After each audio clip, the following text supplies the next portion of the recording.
Hello friends.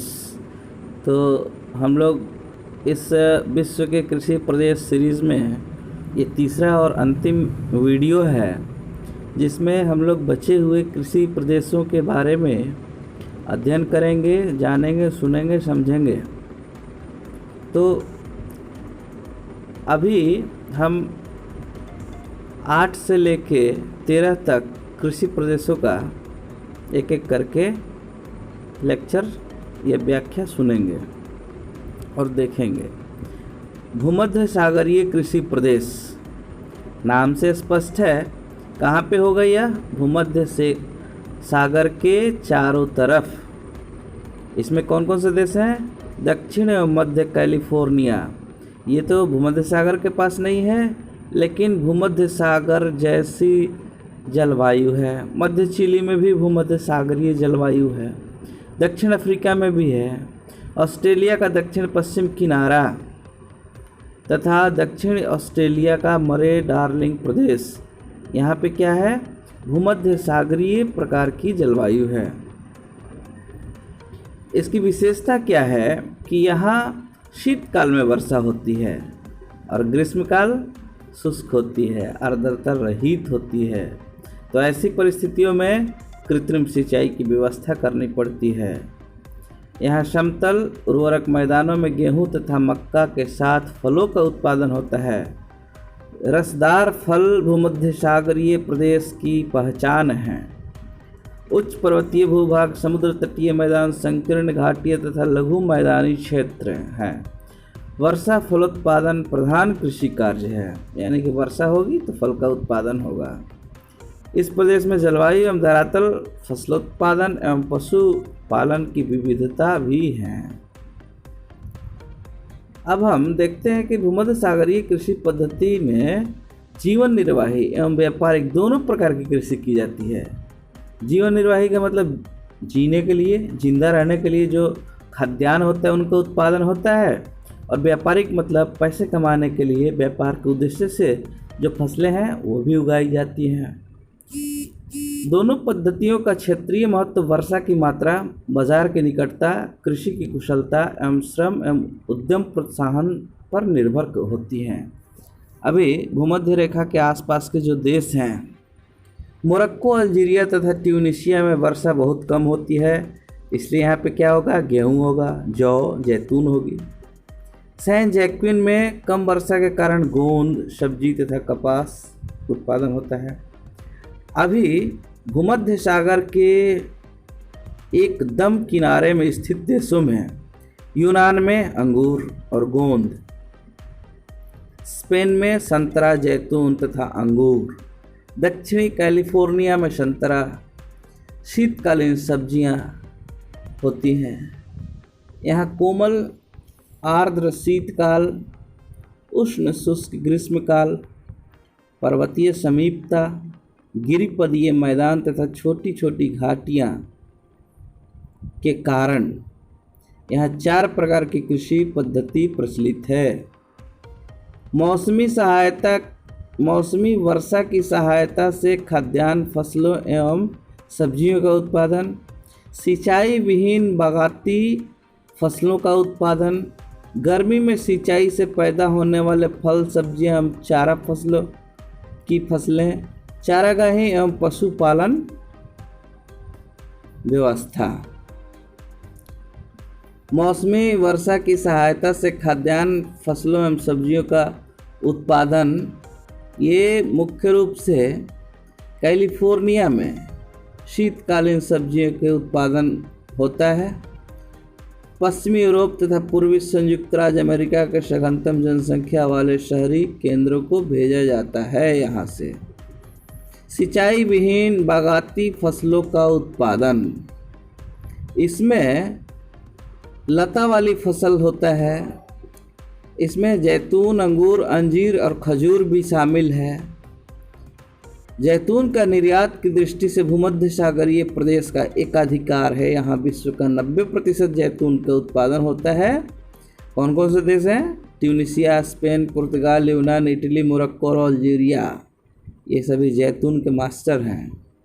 जैतून का उत्पादन 25 से 75 सेंटीमीटर वर्षा में होती है। और यहाँ एक और विशेष कृषि है अंगूर।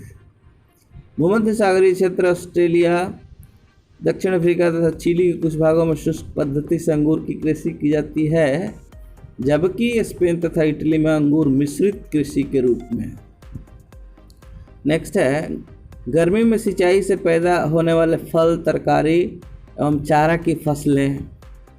अब इसमें देखो क्या क्या है। भूमध्य सागरीय कृषि प्रदेश में केवल रस वाले फलों को छोड़कर सभी प्रकार के समशीतोष्ण फल जैसे सेब, आड़ू, खुबानी, आलू बुखारा, नाशपाती, बेर तथा झाड़ी वाले फलों का उत्पादन होता है। चारे की फसल के रूप में अल्फाल्फा, क्लोवर, बर्च तथा ब्लू पाइन भी होती है। ये खा करके दूध वाले पशु बहुत बढ़िया दूध देते हैं। चारागाही एवं पशुपालन व्यवस्था, यहाँ पर इस प्रकार की क्लाइमेट होती है कि पशुओं के लिए घास, अल्फाल्फा घास उपजता है, इसलिए यहाँ चारागाह भी बनाए जाते हैं। बड़े पशु हैं, उसमें गाय प्रमुख हैं, भेड़, बकरी और छोटे पशु भी पाले जाते हैं।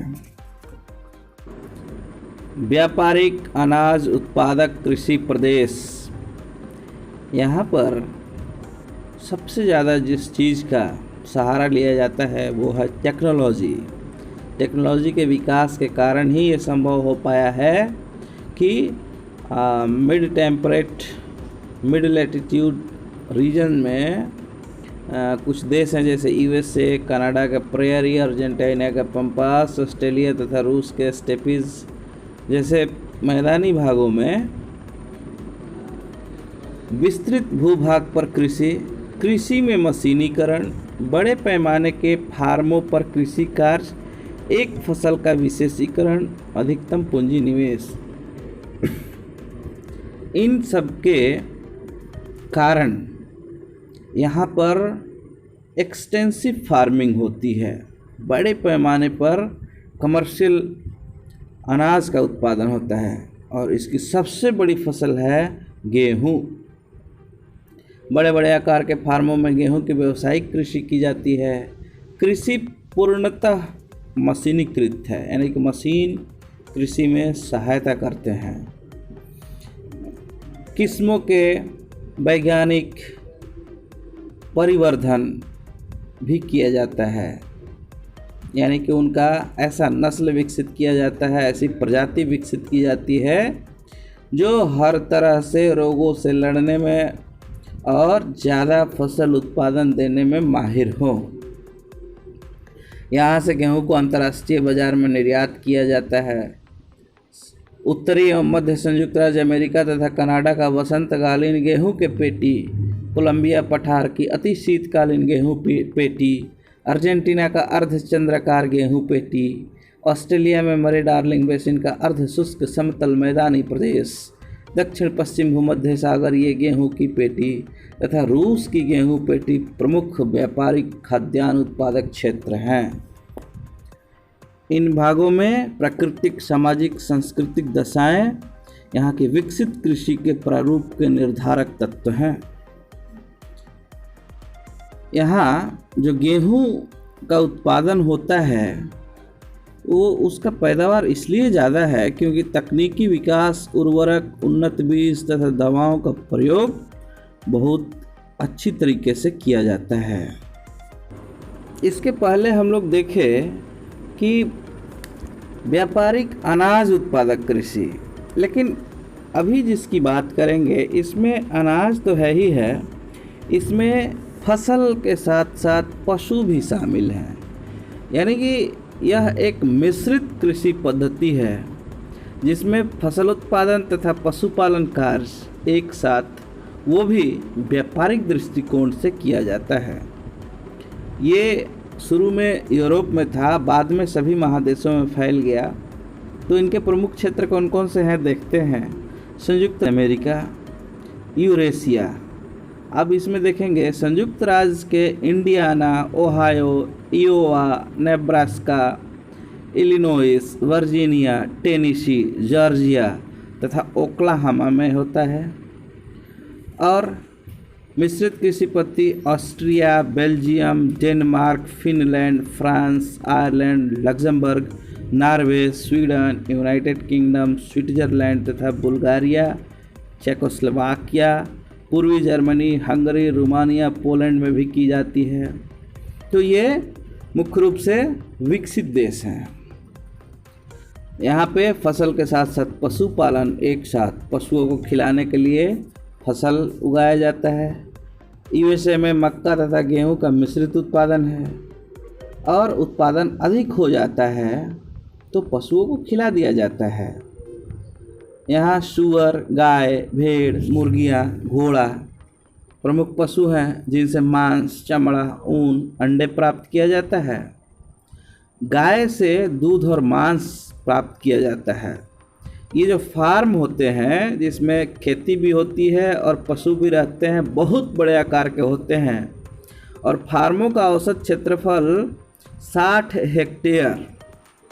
अब बीघा में समझो, यहाँ की भाषा में तो लगभग 250 बीघा, और यूरोप में ये आकार आधा हो जाता है और लगभग 125 बीघा यानी 30 हेक्टेयर एक एक फार्म का आकार होता है।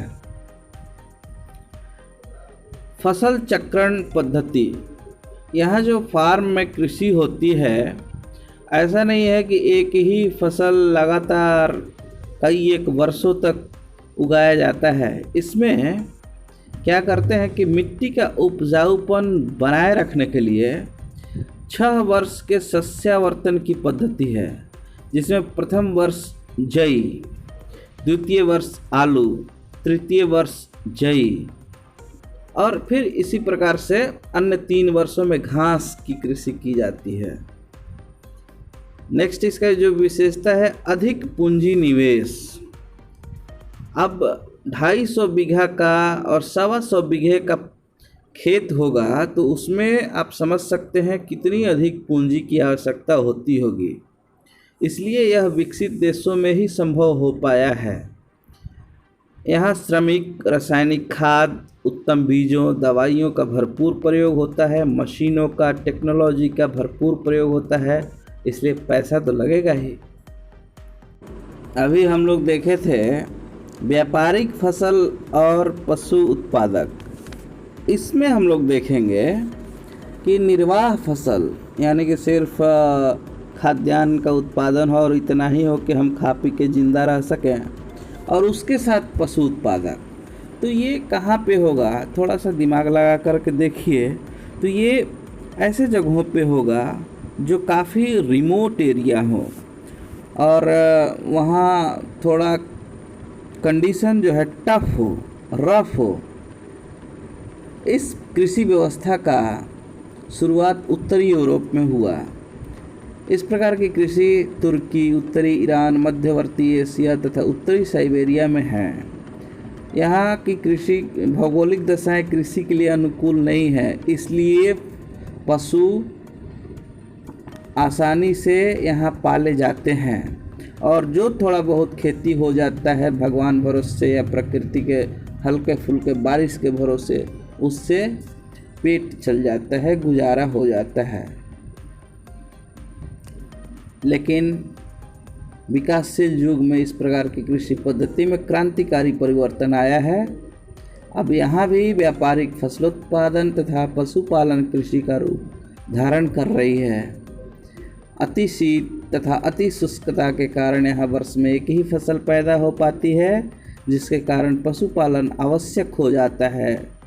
लेकिन वर्तमान में इस 21वीं सदी में इस व्यवस्था में क्रांतिकारी सुधार हो रहा है। नेक्स्ट हम लोग देखेंगे व्यापारिक दुग्ध पशुपालन कृषि प्रदेश। अब जरा शब्दों पे ध्यान देंगे तो व्यापारिक है, मतलब इसमें ज़रूरत से ज़्यादा दूध होगा, उसका व्यापार किया जाएगा, पैसों का लेन देन होगा। दुग्ध पशुपालन कृषि प्रदेश यानी कि ऐसे पशु रखे जाएंगे जो दूध देते हों और उन्हीं दूध का व्यापार किया जाता है। तो ये इस प्रकार की जो कृषि है सर्वाधिक विकसित कृषि मानी जाती है। इस व्यवस्था का प्रमुख उद्देश्य दूध एवं दूध से उत्पन्न पदार्थों का व्यापारिक उत्पादन के लिए कृषि करना है। यहाँ पूंजी, कृषि उपकरण, आधुनिकतम मशीनों का बहुतायत प्रयोग होता है। नगरों के समीप यह अधिक विकसित हुई है। आप समझ सकते हैं क्यों? क्योंकि नगरों में प्रतिदिन दूध चाहिए। उत्तर अमेरिका का पूर्वी मध्य भाग, पश्चिमी यूरोप, पश्चिमी रूस, न्यूजीलैंड तथा पूर्वी ऑस्ट्रेलिया इसके प्रमुख क्षेत्र हैं। अन्य क्षेत्रों में पूर्वी अर्जेंटीना, मध्य चिली, पूर्वी अफ्रीका और जापान में भी कुछ क्षेत्र हैं। अब दूध से निर्मित पदार्थ में प्रादेशिक भिन्नता पाई जाती है। जैसे मक्खन, पनीर के लिए डेनमार्क जाना जाता है, नीदरलैंड, न्यूजीलैंड प्रसिद्ध है, जबकि यूएसए में पाउडर दूध फेमस है।